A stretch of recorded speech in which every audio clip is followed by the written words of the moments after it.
வணக்கம். இன்றைய முக்கிய செய்திகள். தமிழகத்தில் அதி கனமழை காரணமாக இன்று ஒரு மாவட்டத்திற்கு ரெட் அலர்ட்.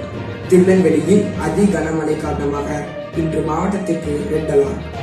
தமிழகத்தில் 9 மாவட்டங்களுக்கு இன்று ஆரஞ்சு அலர்ட் விடுத்துள்ளனர் வானிலை மையம்.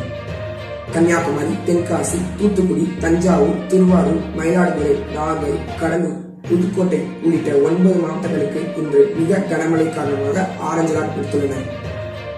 இன்று தமிழகத்தில் ஒரு சில இடங்களில் கனமழைக்கு வாய்ப்பு. நீலகிரி, கோவை, திருப்பூர், திண்டுக்கல், தேனி, மதுரை உள்ளிட்ட 9 மாவட்டங்களுக்கு இன்று கனமழைக்கு வாய்ப்பு. ராமநாதபுரம், சிவகங்கை, விருதுநகர் ஆகிய மாவட்டங்களில் கனமழைக்கு வாய்ப்பு. தமிழகத்தில் ஒரு சில இடங்களில் டிசம்பர் 14ஆம் தேதி 15ஆம் தேதி மிதமான மழைக்கு வாய்ப்பு என வானிலை மையம் கணித்துள்ளது. வரும் 16ஆம் தேதி ராமநாதபுரம், புதுக்கோட்டை, திருவாரூர், காரைக்கால், மயிலாடுதுறை, தஞ்சாவூர், நாகப்பட்டினம் ஆகிய மாவட்டங்களுக்கு கனமழைக்கு வாய்ப்பு என வானிலை மையம் அறிவித்துள்ளது.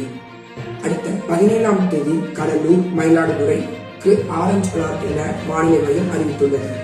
மற்றும் 18ஆம் தேதி நாகப்பட்டினம், கள்ளக்குறிச்சி, செங்கல்பட்டு, திருவண்ணாமலை, காஞ்சிபுரம், சென்னை, விழுப்புரம், கடலூர், மயிலாடுதுறை, காரைக்கால், திருவாரூர், நாகை, புதுச்சேரி ஆகிய மாவட்டங்களுக்கு கனமழைக்கு வாய்ப்பு என வானிலை மையம் அறிவித்துள்ளது. நன்றி. உங்களிடம் விடை பெற்றுக் கொள்வது உங்கள் சதீஷ்குமார்.